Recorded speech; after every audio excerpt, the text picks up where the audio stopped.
Alexandria, Egypt, 48 BC. A young woman is being smuggled into the royal palace inside a rolled-up carpet, or possibly a linen sack. The sources disagree on the details. Carried by a single servant past the guards of her own brother, who has just had her exiled on pain of death. She is 21 years old. She is Queen of Egypt. And the man she has arranged to meet on the other side of that carpet is Julius Caesar, the most powerful military commander in the Roman world, who has arrived in Alexandria with a small force, caught in the middle of a civil war that is not his own, and who is about to make a decision that will change the history of the ancient world. Turn off the lights. Pull the blanket up. And tonight, let's talk about one of history's most famous women, not the way the movies tell it, with Elizabeth Taylor and golden headdresses, but the way it actually was. Because the real Cleopatra was something far more interesting than a seductress. She was a politician, a linguist, a mathematician, a ruler, and the last person standing between Egypt and Rome. Why has history remembered Cleopatra primarily as a seductress when her actual skills were political and intellectual? What does it take to hold an ancient kingdom together for 20 years while two Roman generals fight over the world? And what does it mean that the most powerful woman in the ancient Mediterranean has been reduced, in most popular imagination, to a love story? Egypt, 1st century BC. The Ptolemaic kingdom, founded by one of Alexander the Great's generals after Alexander's death in 323 BC, has ruled Egypt for nearly 3 centuries. It is the richest country in the Mediterranean world. The grain of the Nile Delta feeds half of Rome. The Library of Alexandria holds the accumulated knowledge of the ancient world. The Ptolemaic dynasty has maintained power by marrying within the family. Siblings routinely married each other to keep the bloodline pure and the throne undivided. This has produced some extraordinary rulers and some spectacular dysfunction. Cleopatra VII, born in 69 BC, was the product of this world, and the last of her dynasty who would ever sit on the throne of Egypt. To understand Cleopatra, you have to understand the kingdom she was born into, because it was unlike anything else in the ancient world, and it shaped her in ways that are easy to miss if you come to her story already knowing the ending. The Ptolemaic kingdom of Egypt was, at its heart, a paradox. It was a Greek dynasty ruling an Egyptian country. When Alexander the Great swept through Egypt in 332 BC, the Egyptians had welcomed him with something close to relief. The Persians, who had ruled them before Alexander arrived, had not been kind governors, and Alexander at least had the good sense to present himself at the temple of Ptah in Memphis and to sacrifice to the Egyptian gods in the proper way. After Alexander died in Babylon in 323 BC without a clear heir, his generals divided his empire between them like an inheritance. Ptolemy, one of Alexander's closest companions and most able commanders, took Egypt. And then he and his descendants stayed there, ruling from Alexandria, for nearly 300 years. What the Ptolemies built in those 3 centuries was remarkable. They maintained the outward forms of Egyptian religion and kingship, taking pharaonic titles, appearing in temples in the traditional Egyptian manner, presenting themselves as the legitimate successors to a throne that stretched back thousands of years. They were shrewd enough to understand that a country as ancient and culturally coherent as Egypt could not simply be governed as a Greek colony. You had to at least perform the role of pharaoh if you wanted the Egyptian population to accept your legitimacy. But at the same time, the Ptolemaic court was Greek to its core. Greek was the language of government, of culture, of the elite. Alexandria, the city Alexander had founded on the Mediterranean coast, a little west of the Nile Delta, was the great showpiece of this Greek-Egyptian hybrid civilization. It had been designed from the beginning to be a world city, and it succeeded beyond almost any reasonable expectation. By the time Cleopatra was born, Alexandria was probably the largest city in the Mediterranean world outside of Rome itself, with a population that some ancient sources put it close to 1 million people, though modern historians argue about the exact figure. What is not in dispute is that it was extraordinary. Its great lighthouse, the Pharos, was one of the 7 wonders of the ancient world. Its harbor was the busiest in the Mediterranean. Ships came from Greece, from Rome, from the Levant, from Arabia, from sub-Saharan Africa, from India. The markets of Alexandria sold pepper and cinnamon from the east, glass and purple cloth from Phoenicia, papyrus from the Nile Delta, grain in quantities that the rest of the Mediterranean world depended on. And then there was the library. The Library of Alexandria was not simply a collection of books, though it was certainly that, eventually accumulating somewhere between 40,000 and 700,000 scrolls depending on which ancient source you trust, which tells you something about the imprecision of ancient record-keeping. It was also a research institution, something closer to a modern university than anything else that existed in the ancient world. The connected institution called the Mauson, which gives us our word museum, housed scholars who were paid by the Ptolemaic crown to research, to write, to argue, and to think. Euclid worked there. Eratosthenes, who calculated the circumference of the earth with impressive accuracy using sticks and shadows, worked there. Archimedes studied there. The Ptolemies had essentially created the world's first publicly funded research university, and they had stocked it with the best minds available anywhere. When ships arrived in Alexandria's harbor, the city's authorities had the right to confiscate any books on board, have them copied, and return the copies while keeping the originals for the library. It is, depending on your perspective, either the greatest act of intellectual patronage in ancient history or a fairly spectacular piece of literary theft. This was the world Cleopatra was born into in 69 BC. She grew up in the royal palace in Alexandria, surrounded by scholars and philosophers and the accumulated knowledge of the ancient world. And she was paying attention. Here is the fact about Cleopatra that I want you to hold on to as we go through this story, because it keeps getting buried under everything else. Cleopatra VII was the first ruler of the Ptolemaic dynasty, in nearly 300 years of rule, to actually learn the Egyptian language. Her predecessors, going back to the original Ptolemy who had taken Egypt from Alexander's empire, had governed a country for 3 centuries without speaking the language of the people they governed. They managed this through bureaucracy, through local administrators, through a Greek-speaking elite that mediated between the court and the country. It worked in its way. But it meant that the ruling family of Egypt had spent nearly 300 years at a remove from the people they ruled, living in their Greek-speaking palace, maintaining their Greek-speaking court, conducting their Greek-speaking religious ceremonies, and leaving the ancient culture of Egypt at arm's length. Cleopatra ended that. She learned Egyptian. Not as a party trick, not as a diplomatic gesture, but as a genuine working language. She learned it well enough to conduct religious ceremonies in it, to address the Egyptian priesthood directly, to speak with ordinary Egyptian people without an interpreter standing between them. And she didn't stop there. Ancient sources, primarily Plutarch, writing about a century after her death, credit her with 9 languages: Greek, which was her native tongue, Egyptian, Aramaic, Ethiopian, Hebrew, Parthian, Median, the language of the Troglodytes, a people of the Horn of Africa, and Arabic. Some historians are skeptical of the full list, and it's true that Plutarch was writing with the benefit of retrospect and a certain fondness for impressive catalogues. But even if you discount a few entries, what remains is extraordinary. Latin is conspicuously not on Plutarch's list. He specifically notes that Cleopatra did not speak Latin, which is interesting in its own right given the Romans she would spend so much of her reign dealing with. Think about what this tells you. This is a woman who understood, at a fundamental level, that power is built on communication. That you cannot govern people whose language you don't speak without losing something essential. Some connection, some legitimacy, some basic human contact that matters even in the transaction of kingship. Her predecessors had been content to rule Egypt from behind the glass of translation. Cleopatra decided to break the glass.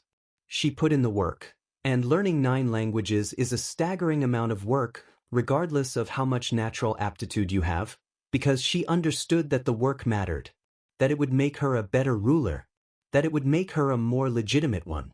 This is the intellectual portrait that history keeps losing. We remember Cleopatra as beautiful, and she may well have been, though the coins that survive from her reign suggest a strong, striking face more than a conventionally perfect one. We remember her as seductive, as dangerous to the men around her. What we forget, or what gets pushed to the margins, is the sheer quality of her mind. The discipline, the range. the genuine intellectual hunger that produced a woman who could negotiate with an Ethiopian trader and a Parthian diplomat and a Roman general and an Egyptian priest all in their own languages, reading each room, presenting herself in the terms that each interlocutor would understand and respond to. She also wrote. Fragments and references suggest she authored works on medicine, alchemy, and cosmetics, though none of these survive in full, and distinguishing her actual writings from texts attributed to her by later admirers is difficult. She was known as a skilled mathematician. She was described by contemporaries not primarily as beautiful but as compelling, as possessing a quality of presence and intelligence that made her extraordinary company. Plutarch, who was not particularly sympathetic to her as a political figure, wrote that her conversation was irresistible, that her voice was like an instrument, that being in the room with her was simply not the same as being in any other room. And she inherited all of this education, this intelligence, this extraordinary city, along with a kingdom that was slowly being strangled. Because here is the other thing you need to know about the Ptolemaic kingdom by the time Cleopatra came of age. It was in trouble. The kingdom that had once stretched from Egypt into parts of Syria and Cyprus and the Aegean had been contracting for generations.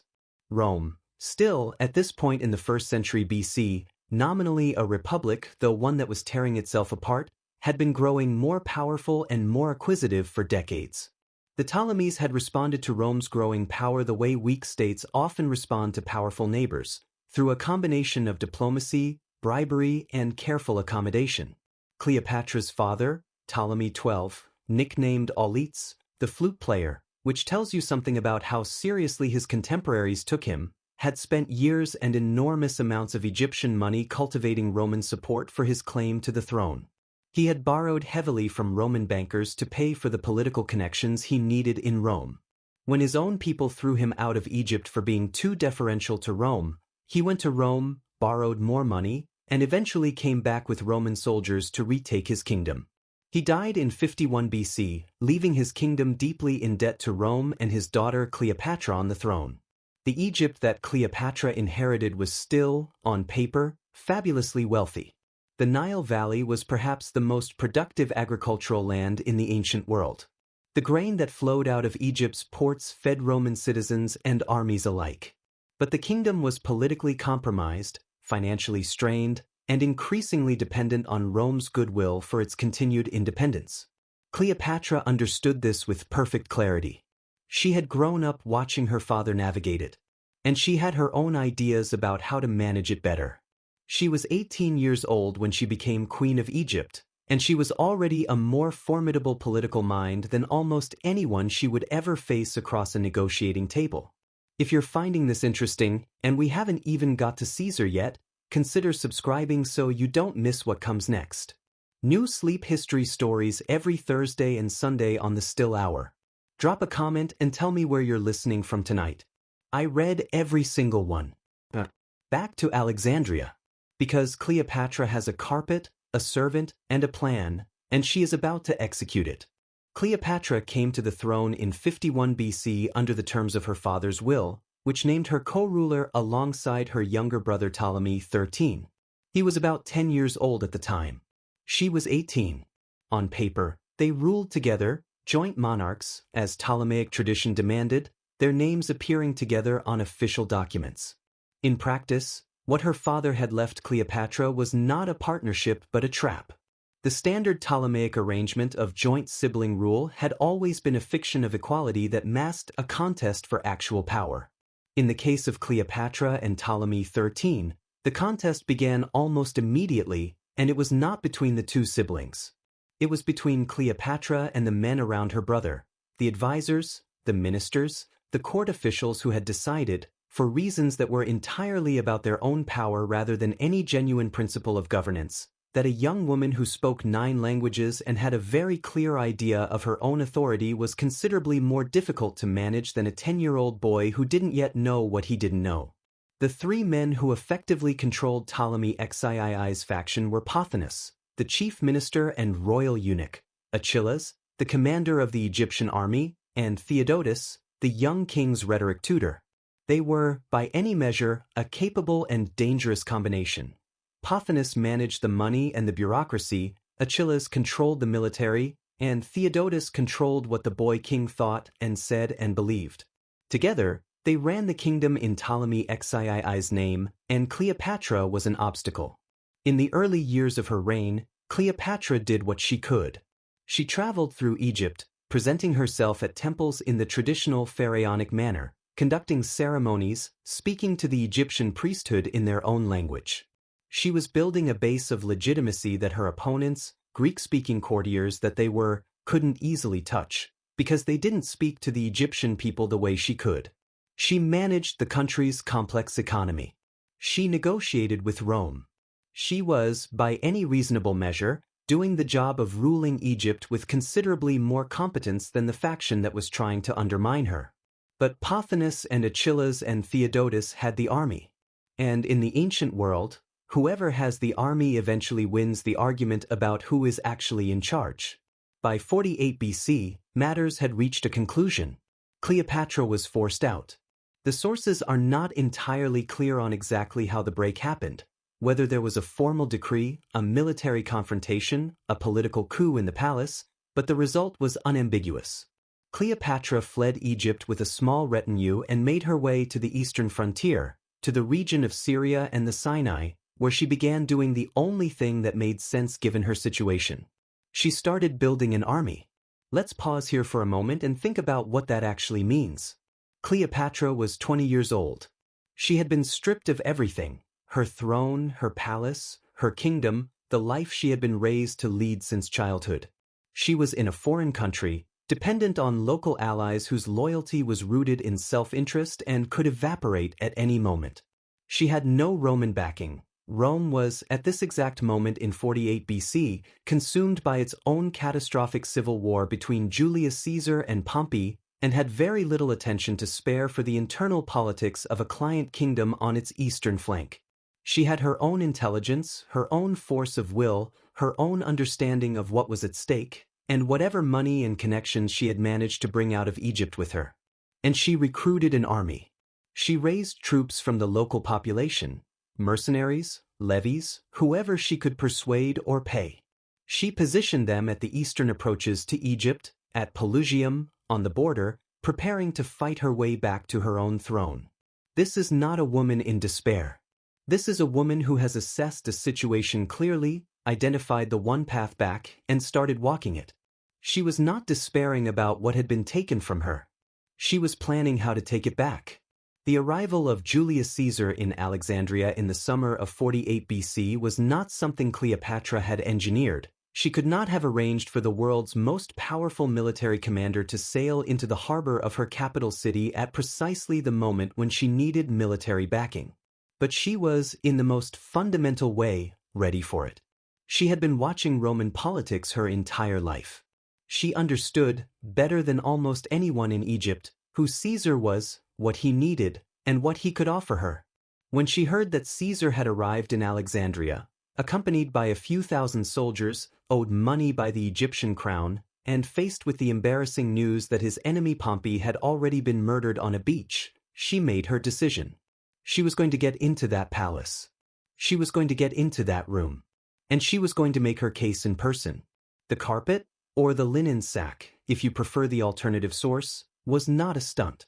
It was not theater, though it was certainly dramatic. It was the logical solution to a specific problem. Ptolemy Xii's faction controlled Alexandria and its approaches, and any public attempt by Cleopatra to enter the city would have been stopped, and she would have been captured or killed. The only way to get to Caesar was to arrive invisibly, to bypass the guards, to appear in the room before anyone knew she was coming. Apollodorus, the servant who carried her, was presumably a man she trusted completely, because the price of being caught was both their deaths. He carried her past the guards. He delivered her. The carpet was unrolled, and Cleopatra stood in the room with Julius Caesar. What followed was one of the most consequential first impressions in ancient history. And the thing to understand about it, the thing that history keeps missing, is that Cleopatra won that meeting not by being beautiful, but by being exactly as prepared and capable and clear-sighted as she actually was. She had made it to the room. Now she just had to make her argument. And she knew how to do that. Julius Caesar, in the summer of 48 BC, was 52 years old.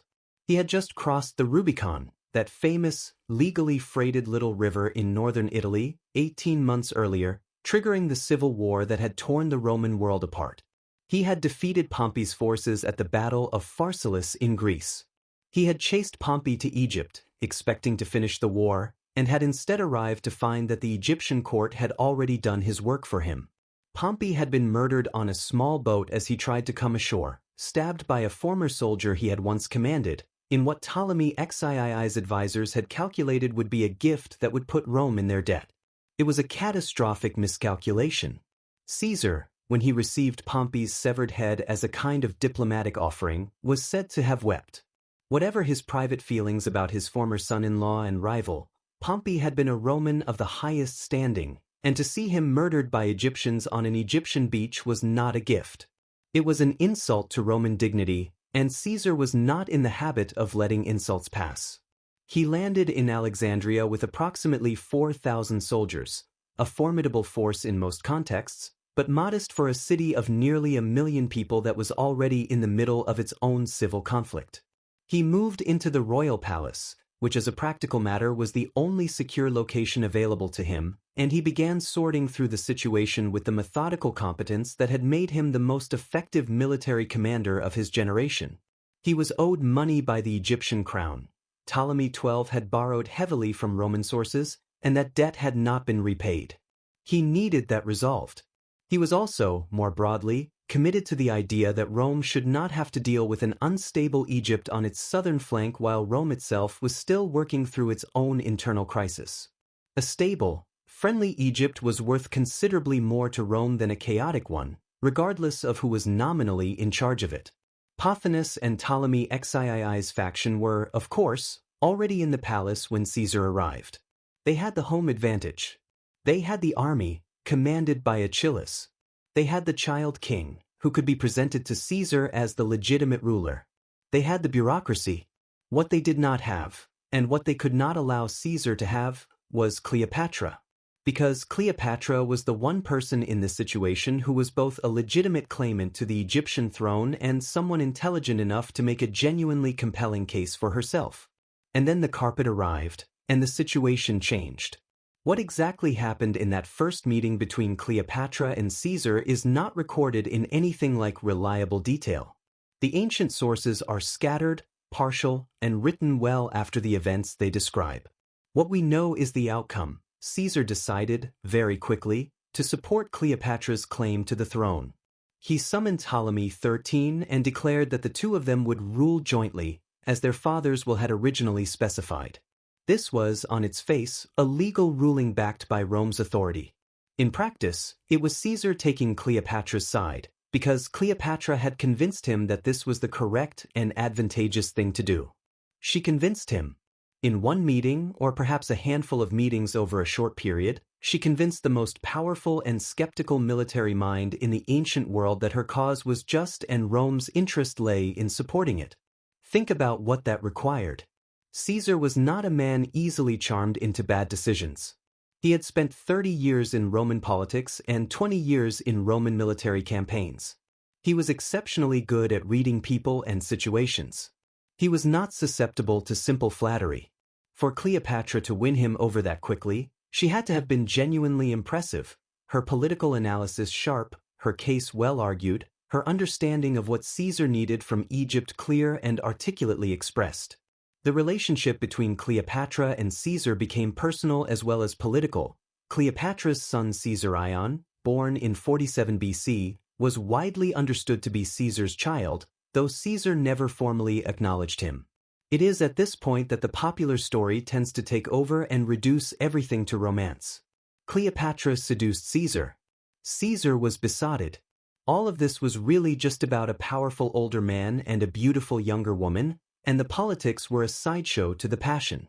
This reading does a disservice to both of them, but particularly to Cleopatra. She was 21 years old, alone in a city where her brother's faction was trying to kill her, facing a situation in which Rome was the only power capable of restoring her to her throne, and Caesar was the representative of Rome who happened to be present. She needed him.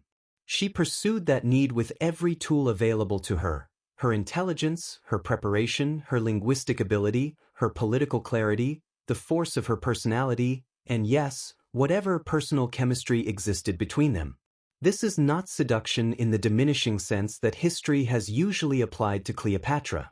This is a diplomat and politician pursuing a crucial alliance with everything she has, in circumstances where failure means death or permanent exile. And Caesar, for his part, was not a passive object being manipulated by a clever woman. He made choices. He assessed the situation and concluded that Cleopatra was the more capable, more reliable, more useful partner for Rome and Egypt. He was right. His relationship with her was genuine. There are good reasons to believe he cared for her as a person as well as valued her as an ally, but it was also rooted in a clear-eyed political calculation on both sides. They were two extraordinary people who found each other interesting and useful. They struck a deal.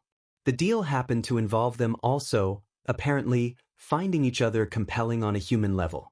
These things are not mutually exclusive.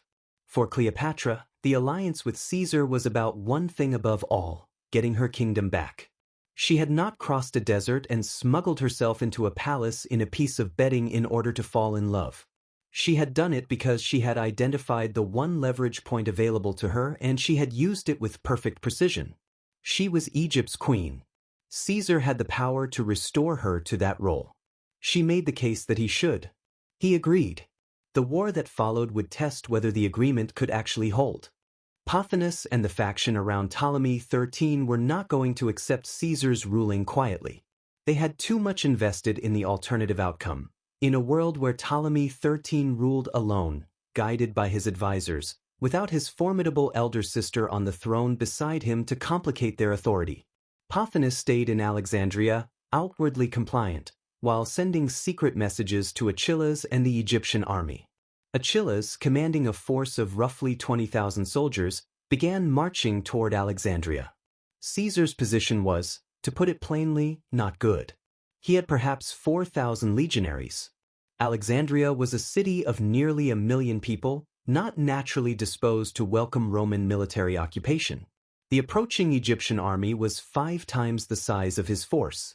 He was in a foreign city whose geography he did not know as well as his opponents did, in a royal palace that was surrounded on one side by the sea and on the other by streets that could be held against him. Pothinus was still inside the palace, still nominally playing the role of cooperative court official, while Caesar was well aware that he was being slowly encircled. He responded with characteristic Roman decisiveness. When he received clear enough evidence of Pothinus's treachery, the sources suggest a message intercepted, communications revealed. He had Pothinus executed. It was a brutal move, but it was also a rational one. Leaving a sophisticated enemy operative free to coordinate against you from inside your own perimeter is not a sustainable military position. With Pothinus gone, the faction lost its political brain inside the palace. What remained was the army outside. Achilles's forces took most of the city. They controlled the streets, the agora, the residential districts. Caesar held the royal palace complex and, crucially, the harbor. The harbor mattered because it was Caesar's only lifeline to reinforcement and supply, and because whoever controlled it controlled Alexandria's connection to the wider Mediterranean world. The fighting moved into the streets, brutal and close-quartered in the way that urban warfare has always been, and Caesar's smaller force held on through a combination of discipline, tactical intelligence, and the considerable military advantages that Roman legionaries had over almost any force they faced in the ancient world. The burning of the Library of Alexandria enters the story here, or possibly doesn't, depending on which source you consult. The ancient accounts are contradictory, and historians have been arguing about it for centuries. What most of the sources agree on is that during the fighting in and around the harbor of Alexandria, a fire broke out that destroyed a significant quantity of books.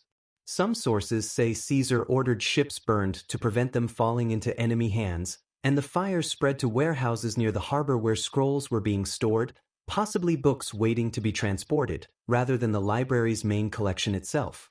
Other sources hold Caesar directly responsible for burning the library. Others suggest the fire was an accident of war in a city full of fire hazards. Still others push the real destruction of the library forward to a much later period entirely. What is probably true is that some books were lost in the fighting around the harbor, and that this loss was significant. What is not clearly established is that Caesar deliberately burned the Library of Alexandria as a military tactic, which is the version that has lodged itself most firmly in popular memory. Ancient cities burned. Ancient wars were destructive. The story of the library's burning became one of history's great symbols of the loss of knowledge, and it is a genuinely terrible story regardless of exactly how it happened or who was responsible. But the careful historian has to hold the full complexity of the evidence rather than the satisfying simplicity of the version where Caesar burns the greatest library in the ancient world out of callousness or calculation. What is not in dispute is how the war ended. Caesar sent for reinforcements, and they came, an army assembled from multiple sources, including forces marching from Syria and Asia Minor, commanded in part by Mithridates of Pergamon. They met the Egyptian forces outside Alexandria. Ptolemy XIII, who had joined his army after escaping the palace where Caesar had been holding him in a form of gilded captivity, attempted to maneuver his forces along the Nile. The engagement that followed was decisive. Caesar's forces won. Ptolemy XIII, retreating across the Nile, drowned. The exact circumstances are unclear: overloaded boats, a young boy in armor who couldn't swim, the chaos of a military defeat, but the result was that Cleopatra's 10-year-old brother-turned-enemy was dead and the war was over. Cleopatra was restored to her throne. Caesar arranged for her to rule jointly with her youngest brother, another Ptolemy, Ptolemy XIV, who was perhaps 11 years old and presented no immediate threat to anyone. The fiction of joint sibling rule was maintained. The reality was that Cleopatra was now in effective control of Egypt, backed by Roman recognition, with her main opponent dead in the Nile. She was 21 years old. She had been exiled. She had built an army. She had smuggled herself into a palace. She had made an alliance with Rome's most powerful general. She had survived a siege and a city at war around her. And she had come out the other side of all of it with everything she had gone in to get. There is a kind of clarity to that achievement that history has not always been willing to grant her. What tends to get lost in the story of Cleopatra, buried under the carpet and the war and the famous names, is what she actually did with the 21 years she spent as Queen of Egypt. Because she was not simply a figure in other people's dramas. She was a ruler. She governed a country. She made administrative decisions and economic policies and religious commitments that affected the lives of millions of people, and she did it with a degree of competence that her predecessors, many of them, had not matched. Let's start with the religious dimension of her rule, because it is one of the most distinctive things she did and one of the things modern tellings of her story almost entirely ignore. Cleopatra presented herself, consistently and deliberately, as the goddess Isis made flesh. Isis was the great mother goddess of the Egyptian tradition, healer, protector, queen of the gods, the divine wife who had gathered the scattered body of Osiris and brought him back to life. She was perhaps the most widely worshipped deity in the Egyptian world, revered across the full social spectrum from palace to village, and her cult had spread far beyond Egypt's borders into the Greek world and eventually into Rome itself. For Cleopatra to identify herself with Isis was not a casual political calculation. It was a theological claim, a statement about the nature of her authority that went beyond the merely political into something older and deeper. She backed the claim with her behavior. She traveled to the great temples of Egypt in a way her predecessors had not, participating in ceremonies, making offerings, speaking with the Egyptian priesthood in their own language, presenting herself as a queen who took the religious life of her country seriously as an actual obligation rather than a ceremonial formality. When she traveled to Upper Egypt, the ancient heartland of Egyptian civilization, the Nile Valley south of the Delta that had been the cradle of pharaonic culture for 3,000 years, she did so as a genuine participant in Egyptian religious life, not as a foreign occupier performing the minimum required rites. The effect on the Egyptian population, who had spent nearly 3 centuries ruled by Greek-speaking monarchs who remained at a cultural distance from them, was significant. Cleopatra was not just the queen. She was, in the eyes of many of her people, the goddess. That is a different kind of political authority, and it was one she had earned through sustained and genuine engagement with Egyptian culture in a way her dynasty never had before. She was also, in the more prosaic dimensions of governance, a capable administrator. Egypt's economy in the Ptolemaic period was essentially a command economy. The state controlled significant portions of agricultural production, particularly of grain, and managed an extensive network of royal monopolies on goods ranging from oil to textiles to papyrus. Managing this system required both intelligence and attention to detail, and Cleopatra gave it both. She issued decrees, some of which survive either in whole or in summary, dealing with taxation, trade regulations, the privileges of various groups within Egyptian society. She was attentive to the grain supply, which was not merely an economic matter but a political one. An Egyptian population that was going hungry was an Egyptian population capable of revolt, and a disrupted grain supply was a disrupted relationship with Rome, which needed Egyptian grain to feed its own population and its legions. She maintained Egypt's independence during one of the most dangerous periods in its long history. This is perhaps her greatest achievement as a ruler, and it is also the hardest to see clearly because it is partly an achievement of things that did not happen. Egypt was not absorbed into the Roman Empire during Cleopatra's reign, was not governed directly by Roman officials, did not lose its distinctive character as a kingdom rather than a province. She managed this through a combination of diplomatic skill, the cultivation of Roman allies at the highest possible level, and the exploitation of the simple economic fact that Egypt's grain was too valuable to Rome for Rome to want to destroy the system that produced it. A stable Ptolemaic Egypt under a capable ruler was worth more to Rome as a client kingdom than an unstable Egypt that had to be pacified by Roman legions. Caesar visited Cleopatra in Alexandria in the spring of 47 BC, before his return to Rome. The famous journey up the Nile, which ancient sources describe with a kind of romantic wonder, the great Roman general and the Egyptian queen traveling through the heartland of the oldest civilization in the world together. Cleopatra was pregnant with what would be his son by this point. In the summer of 47 BC, Caesar.Ion was born, officially named Ptolemy Caesar, though history has always called him by the diminutive that combined both his parents' identities. She presented the child not merely as her son but as the living embodiment of an alliance between Rome. And then, in March of 44 BC, Julius Caesar was stabbed to death on the floor of the Roman Senate, 23 times. And in Alexandria, Cleopatra, who had been in Rome when it happened, who had watched it unfold from across the city, understood immediately that everything had changed. Her most powerful protector was gone. Rome was about to tear itself apart, and Egypt was sitting in the middle of it, the richest prize in the Mediterranean world, waiting to see who would come out on top. She had been in Rome for nearly 2 years by that point, living in Caesar's villa across the Tiber with their son Caesar.Ion, in an arrangement that was politically significant enough that everyone in the city noticed it and socially awkward enough that no one quite knew how to talk about it. Caesar was still legally married to Calpurnia. Cleopatra was a foreign queen. Rome had feelings about this, and the feelings were not warm.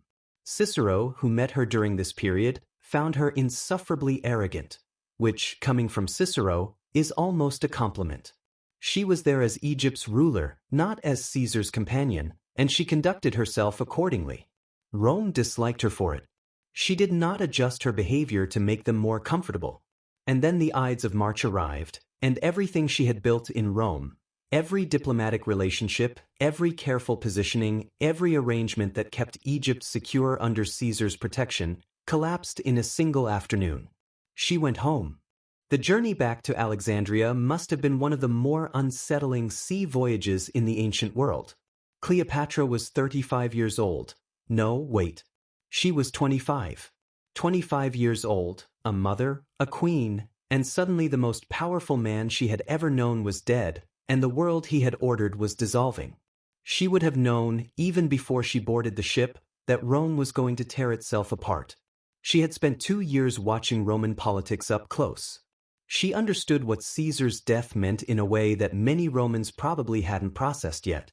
What it meant, specifically, was this: the men who killed Caesar, Brutus, Cassius, and their fellow conspirators, the ones who called themselves liberators, had assumed that Rome would breathe a collective sigh of relief and return to the old republican order. They had miscalculated catastrophically. Caesar had been enormously popular with the Roman people and with the Roman legions. Mark Antony, Caesar's closest general and political ally, had delivered the funeral oration that turned the Roman public against the assassins overnight. Within months, Brutus and Cassius had fled Rome and were raising armies in the east. Within 2 years, they would be dead at the Battle of Philippi, defeated by the combined forces of Antony and the young Octavian, Caesar's adopted heir, who had appeared on the Roman political scene at 19 years old with nothing but a famous name and an almost frightening amount of cold political calculation. Cleopatra watched all of this from Alexandria, and she did something that required an extraordinary degree of discipline. She waited. This is easy to say and almost impossibly difficult to do when you are the ruler of the wealthiest country in the Mediterranean and 2 opposing Roman factions are actively courting your support. Both sides wanted Egyptian grain, Egyptian money, and Egyptian naval resources. Both sides sent messengers to Alexandria. And Cleopatra had to respond to all of them in ways that were friendly enough to maintain the relationship but non-committal enough that backing the losing side wouldn't be fatal. She was not entirely neutral. She couldn't be, not really. The governor of Syria, one of Caesar's former allies, made a direct military move toward Egypt that she had to respond to, and there were Roman legions still stationed in Egypt from Caesar's time whose loyalties were complicated and whose presence required constant diplomatic management. But she threaded the needle with remarkable skill. When the Battle of Philippi came in 42 BC and Antony and Octavian won, Cleopatra was in a position to say, credibly enough, that Egypt had been sympathetic to Caesar's cause all along without having made any commitments that would embarrass her with the victors. What she had done, during those 2 years of other people's civil war, was govern Egypt. This sounds simple. It was not. There had been famines, flooding problems along the Nile, administrative pressures, the usual complex machinery of a large bureaucratic state that needed constant attention. She had been ruling since she was 18, and by now, 25, 26 years old, she was genuinely good at it. Her court records from this period, the ones that survive, show a ruler engaged with the practical details of governance, tax structures, grain distribution, religious administration. The Egypt she maintained through those 2 years of Roman chaos was stable, functioning, and intact.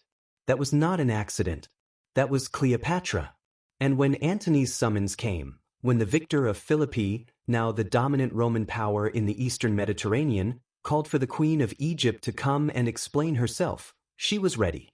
The meeting at Tarsus in 41 BC is one of those moments in history where the theatrical and the political are so perfectly fused that it's almost impossible to separate them. Antony had summoned Cleopatra the way a Roman general summons a subordinate.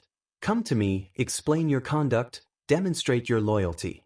And Cleopatra, who had spent her entire adult life navigating the politics of power and appearance, looked at that summons and decided she was not going to answer it on his terms. She arrived on a barge. Not just any barge. A barge with a gilded stern and purple sails and silver oars that kept time to the sound of flutes.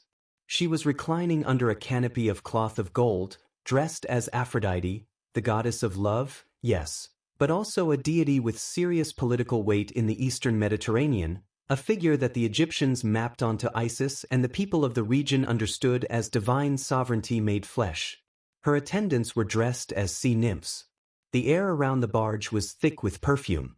The people of Tarsus, who had been watching the river, reportedly ran from the marketplace toward the waterfront to see her, leaving Antony sitting in the town square presiding over a public audience with nobody in it. She did not come to Antony. She made him come to her. He sent an invitation for her to dine with him. She invited him to dine with her instead. He came. Of course he came. The barge was lit with what the sources describe as a constellation of lights, and the dinner, the food, the wine, the servants, the sheer overwhelming lavishness of it, was calibrated to leave no doubt about what Egypt was, what Egypt could offer, and who Egypt's queen was. This was not seduction. This was statecraft conducted through spectacle. Cleopatra was establishing, before a single negotiation began, that she was not a supplicant and Egypt was not a tributary. She was a queen receiving a Roman general, not the other way around. Mark Antony. Let's talk about Mark Antony, because history has not been kind to him either, and he deserves a moment of genuine consideration. He was not a fool. He was not a weak man corrupted by an Eastern queen, despite what Octavian's propaganda would later claim and what 2,000 years of storytelling has largely accepted.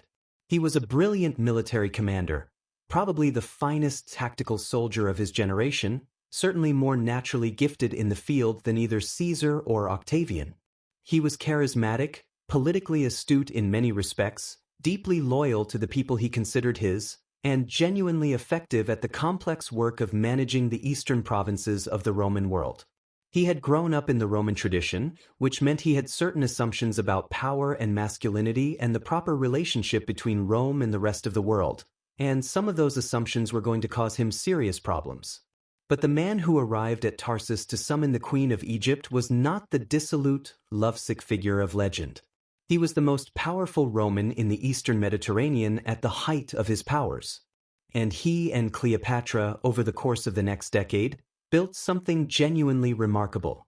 Their relationship defies the easy categories. It was political, obviously, necessarily, two rulers whose interests were deeply intertwined. It was personal. They had 3 children together, they spent years in close proximity. By all accounts, they genuinely liked each other in the particular way that very capable people sometimes recognize capability in someone else. Whether it was love in the sense we use the word, who can say? The ancient sources are interested in it as either romantic tragedy or moral failing, and neither frame gives you much useful information about the actual texture of the relationship.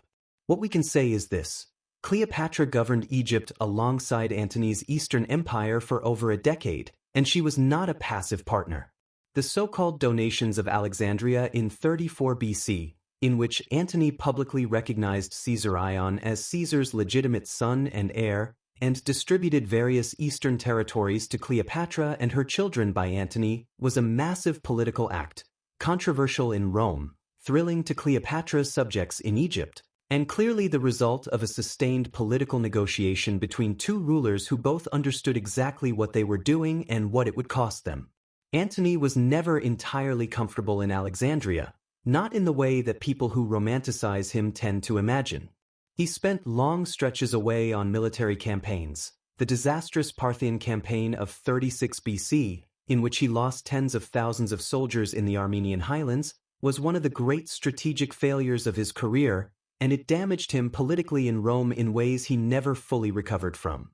He and Octavian were in a slow, grinding Cold War that was always going to turn hot eventually, and both of them knew it.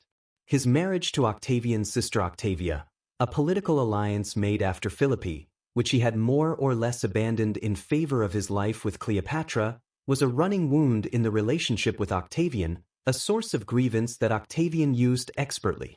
But during the years when the alliance worked, when Cleopatra and Antony were both operating at their best, the Eastern Mediterranean was governed by a partnership that was remarkable for its time. She brought administrative genius, the wealth and resources of Egypt, and an understanding of the Eastern world that Antony simply did not have. He brought military power and Roman political legitimacy. Together they were formidable. It was never going to be enough. Gaius Octavius, Octavian, later Augustus, is one of the most difficult figures in ancient history to fully reckon with, because to reckon with him properly you have to separate your appreciation for his extraordinary ability from your awareness of what that ability was in service of. He was cold. He was patient. He was willing to do things that even Caesar had hesitated to do. And he was, without any serious competition, the most effective political operator of his age. He was not a natural soldier. This mattered in Rome, where military prowess was the foundational currency of public life, and Octavian mostly outsourced the actual fighting to his general Agrippa, who was one of the finest naval commanders in Roman history. What he was almost unervingly good at, was narrative. He understood that political power, in the long run, is not held by armies. It is held by stories.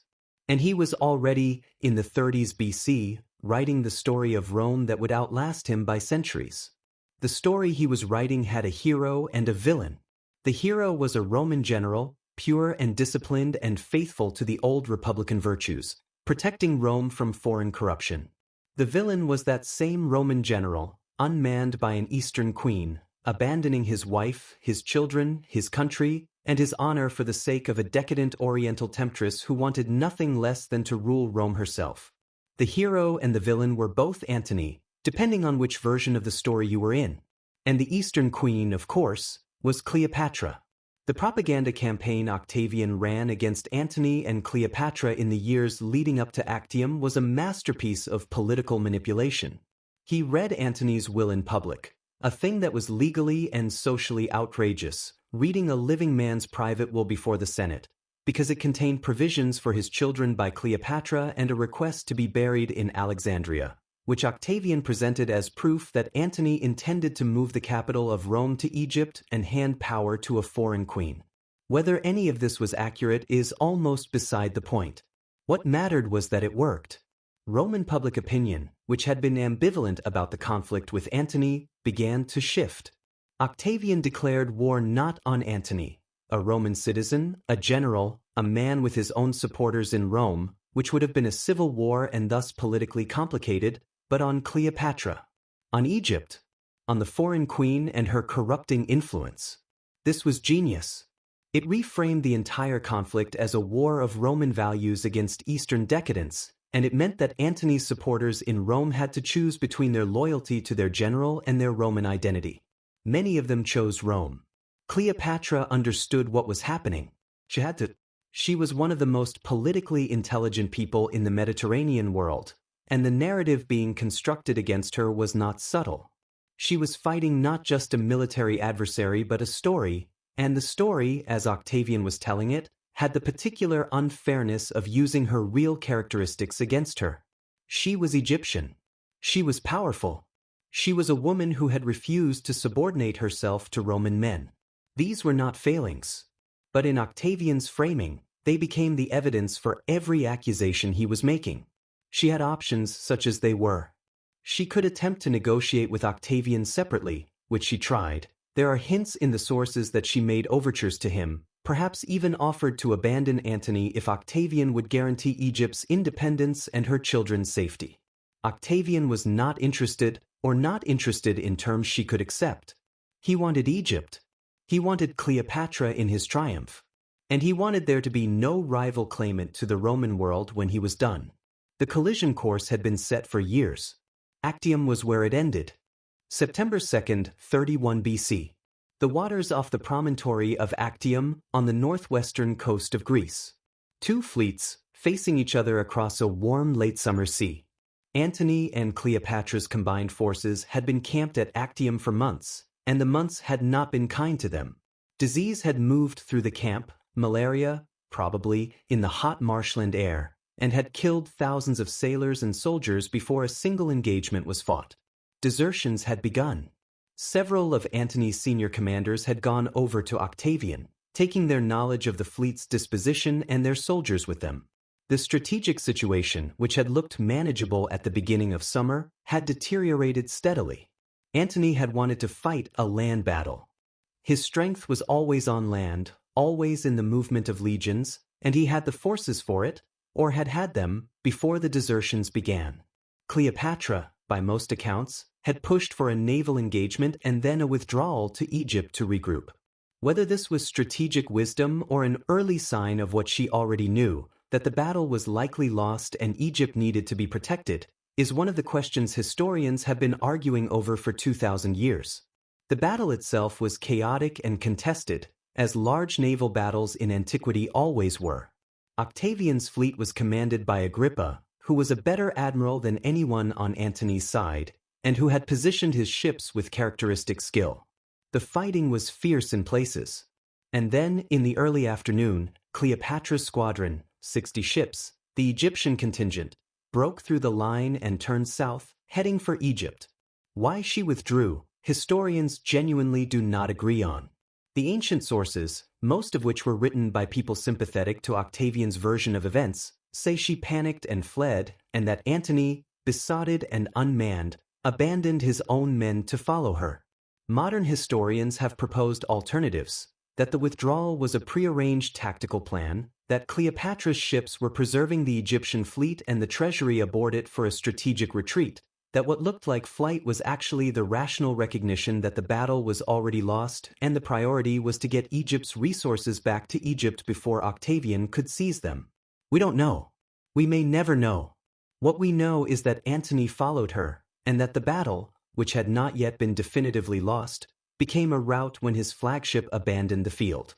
Antony's land forces held on for a week after Actium, waiting for their general to return before surrendering to Octavian. The war was over. They returned to Alexandria.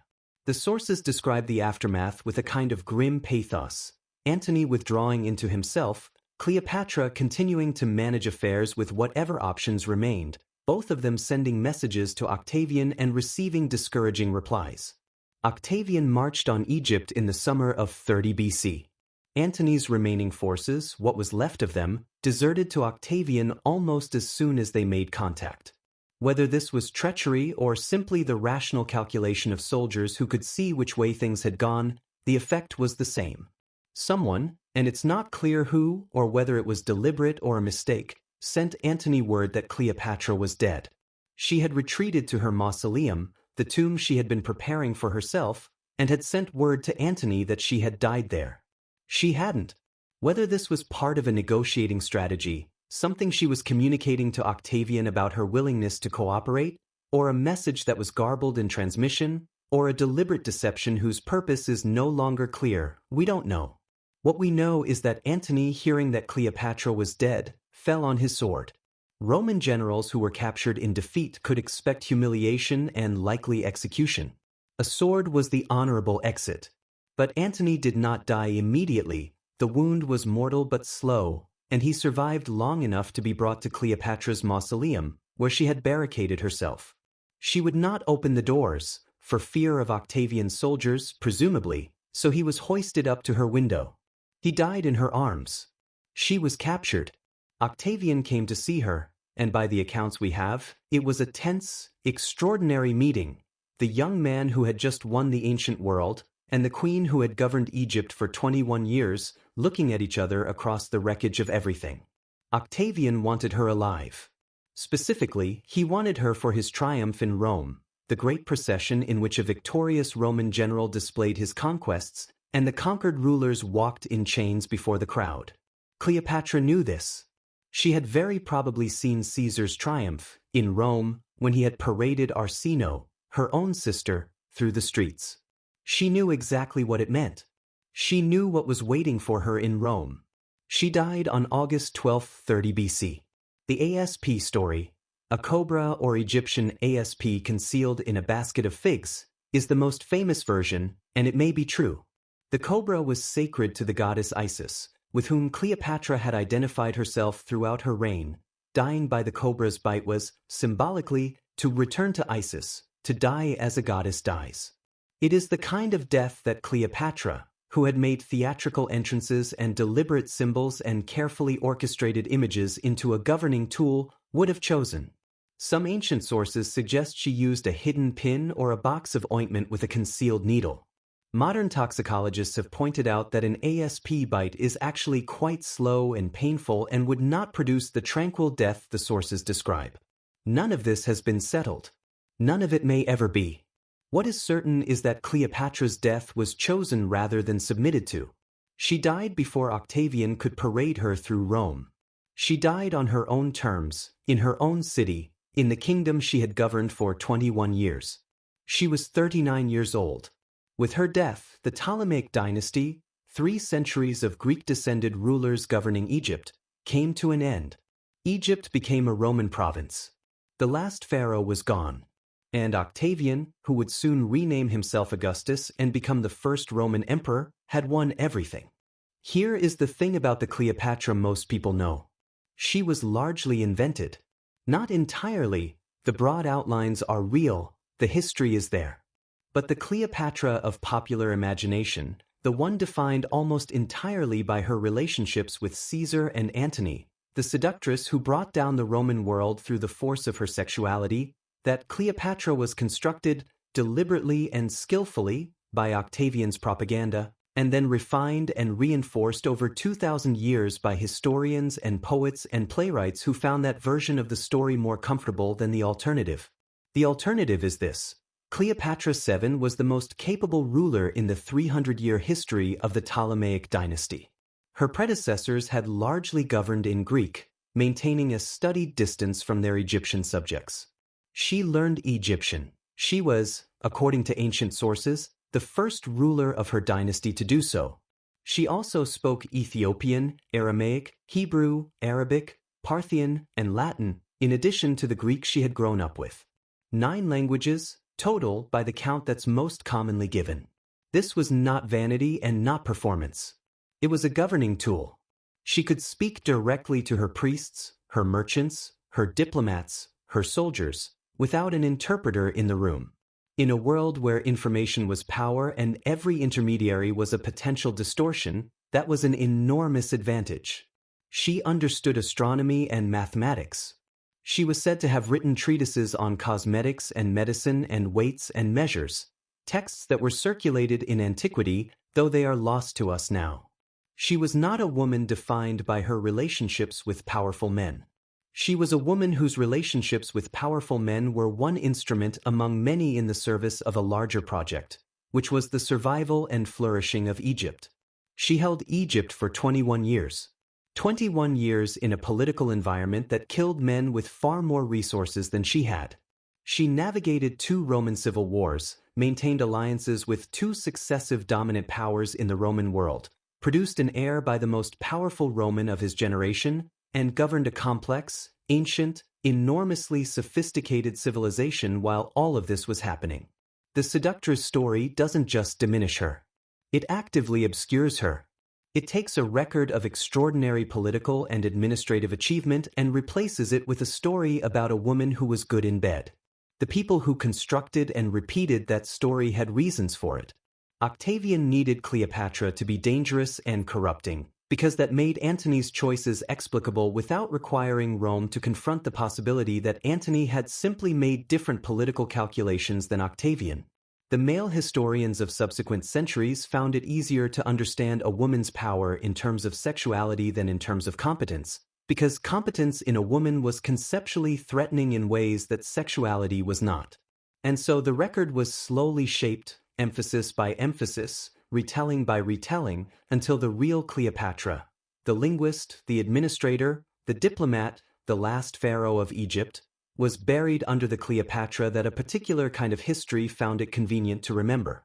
The fact that we are still correcting the record, 2,000 years later, is its own kind of comment on how thoroughly the burial was done. But we are correcting it. Scholars have been working for decades now to recover the administrative Cleopatra, the political Cleopatra, the Cleopatra who showed up in her own documents and inscriptions as a ruler rather than a lover. That work matters. It is, in its own quiet way, a form of justice, late, imperfect, 2 millennia overdue, but real. She deserved better from history. Most of history's great women did. But Cleopatra, in particular, deserved better. Because what she actually was, what the evidence, stripped of 2,000 years of overlay, actually shows, was remarkable. And the world has spent a very long time pretending otherwise. Let's go back to Alexandria. Close your eyes if they're not already closed. Let the weight of the day settle into whatever surface is holding you, and let your breathing slow, and imagine the harbor. The great harbor of Alexandria at the height of her reign, and I mean her reign, Cleopatra's, because Alexandria was as much hers as it was anyone's. The lighthouse on the island of Pharos, one of the 7 wonders of the ancient world, casting its fire across the water. The ships coming and going, grain barges, trading vessels, the naval fleet, the entire commercial machinery of the Mediterranean world turning on this one city that sat at the junction of Africa and the sea. The air would have smelled of salt and spice and the particular green smell of the Nile Delta, water and silt and growing things.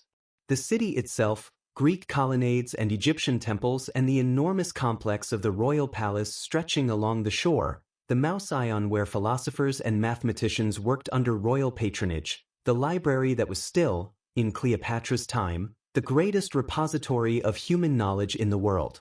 Somewhere in that palace, Once, a young woman of 21 was rolled out of a carpet in front of Julius Caesar and began 21 years of one of the most extraordinary political careers the ancient world ever produced. Egypt became a Roman province after her death. Octavian, now Augustus, was careful to exclude senators and other powerful Romans from governing it. Egypt was too wealthy, too strategically important, too potentially destabilizing in the wrong hands. He ruled it personally, through a prefect who answered to him alone. The Ptolemaic dynasty ended with Cleopatra. Her children by Antony were taken to Rome, where Octavia, Antony's abandoned wife, raised them, a grace note in an otherwise grim story.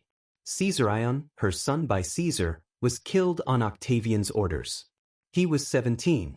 The Library of Alexandria was already in slow decline and would eventually be lost to a combination of neglect, underfunding, and the accumulated damage of centuries, not a single dramatic burning, as the legend has it, but a long, sad diminishment. The lighthouse fell in medieval earthquakes. The palace complex was eventually swallowed by the sea, and archaeologists today work in the shallow water off the Alexandria coast, recovering what they can. The city is still there. The harbor is still there. The Nile is still there. Now rest. The Nile is still there. It always will be. And somewhere in the slow current of that river, in the particular quality of light that falls on the delta at dusk, in the reed beds and the ibis and the long flat horizon where the water meets the sky, something of the Egypt that Cleopatra governed is still present. Still real. Still waiting to be seen clearly. The most powerful people in history are sometimes the ones whose real stories we are still trying to recover. 2,000 years is a long time to have your legacy managed by your enemies. But Cleopatra, the actual Cleopatra, the one with 9 languages and 21 years of governance and the clearest-eyed understanding of power of almost anyone in the ancient world, she is still there in the record, if you know where to look. And the recovery of her real story, however late, however incomplete, is worth doing. Because she was worth knowing. She still is. Sleep well.